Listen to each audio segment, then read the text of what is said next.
GLDM Stores Manufacturing Inc. is a well-known company which is located in Lansing, Michigan. The company is working on manufacturing glass doors. However, recently, the human resources issues are more and more showed up. So Cody and the team are going to talking about the issues and solutions. Come in. Hi. Hello. I'm Timothy, Director of HR. Kristen. Hi, I'm Cody, Assistant HR. Kristen. Great. Well, I'd like to thank you guys for coming and meet with me today. And apparently from the email you sent, we're going to be talking about minority representation, FLSA, FMLA, turnover, equal pay, and the hiring process. Also a cost of living adjustment. Yeah, That's correct. That's actually what the report that we want. All right, great. Looking forward to your presentation. All right. So, as you know, we're kind of new to the company, and first thing that we did was dove into the database and kind of checked out where everything was. As you know, the company must mirror its external area. So, as you know, we're in Lansing. Just to read off a few, 58% is Caucasian, 25% of the area is African American, 13% is Hispanic, and 4% is Asian.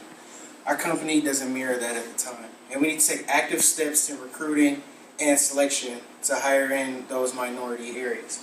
So as you can see, 84% is Caucasian, 11% is African American, 4% is Hispanic, and 1% is Asian. So we kind of need to play a little bit of catch up with those. Now we can't implement affirmative action right now. That would seem like we're going for quotas, and that sets us up for a lot of legal issues. But we can let everybody know that we are in the selection process and we're actively hiring in the minority section. So next, we're going to kind of discuss the pay discrepancy. And the problem with this one is when we go through, we see signs of violations of Title VII, and that's a big deal. It sets us up for problems. So what we need to do is comply with the EEOC and update this compensation for these individuals.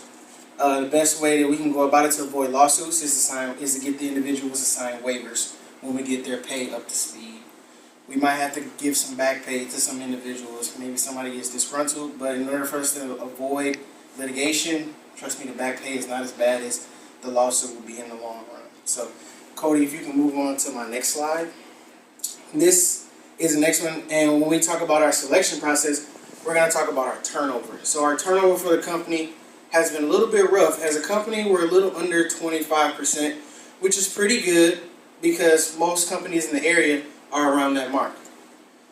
When you go to assembly, if we break it down by area, assembly is at 37, corporation services is at 50, pre-processing is at 35%, but this finished goods warehouse is at a whopping 98%. That's a really big deal, and I know you can see why. I know we've had trouble in the finished goods, the warehouse goods department.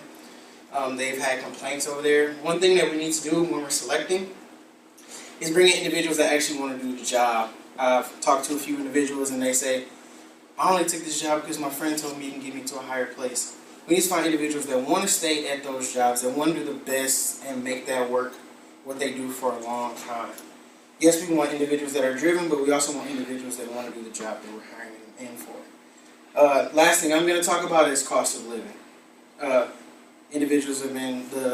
company has been talking about an increase for quite some time. What we decided to do, we can't really break our budget. Yes, the company's doing good. The company's not doing amazing right now. What we're going to do is give an increase according to cost of living to individuals who are 5% above, 5% below the poverty line. So their compensation will show that cost of living increase. That's showing that we can help out individuals that are in need in our company, and we always want to stay as connected as possible. But at this point, we kind of can't help out everybody. So we just need to make that apparent and help out anybody that we can. So I'm going to turn it over to Cody, who's going to take it off. Thank you. The first thing that I want to touch base on is the FMLA coverage that is going on at our company. Right now we only have a select few individuals taking advantage of this program, and by chance or fluke or whatever the nature, all of these individuals are women.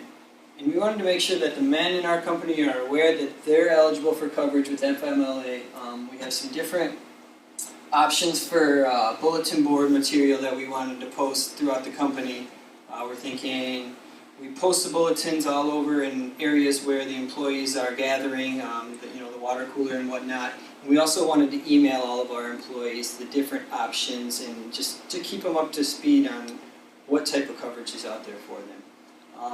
Here we actually have a copy of the actual act, the FMLA, and we're going to have that posted within our company where our employees can see it. And then over here we have a flow chart which will guide our employees the steps it takes in order to apply for FMLA coverage. Another thing that I wanted to touch base on was our Fair Labor Standards Act exempt and non-exempt list. While we reviewed the database, there were a few employees that were considered non-exempt that raised some red flags for us. Throughout our report, we go into much more detail on who is covered and why they should be covered. But the reason we were able to determine this was because we found in our compensation book that figure 17.4 lists the criteria required in order to be considered exempt for certain positions. If we move forward to my next slide, I wanted to talk about establishing pay grades in our job grades and pay range. So we wanted to break our active employee list into 3 different grades. The front line, which will be jobs such as clerks, craters, productions, and then our supervisor line, which will include building supervisors, database managers, and marketing managers. And then ultimately our executive line, which will include our CFOs and our upper level execs as well as our president. Within these pay grades will be the ranges defined below, defined right here on the slide. Our frontline pay range ranges from $20,800 to $42,100. The supervisor picks up where that left off and goes up to $65,430. And then the executive level is $65,431 up into our highest paid employee at $145,000. These are just a few of the issues that we wanted to touch base on with our presentation. But as I mentioned before, we go into much more detail with our report. So please, when you have time, take a moment to review that. And if you have any questions, feel free to reach out to Tim or myself. Tim, did you have anything else that you wanted to? That's all we had. Like I said, if you ever have any questions, you have our numbers. You know where our offices are. We appreciate your time. Right, again, thank you for your time. Thank you. Thank you. You guys have a great day. You too. See you next time. We done. Fun, fun. All right. I think that's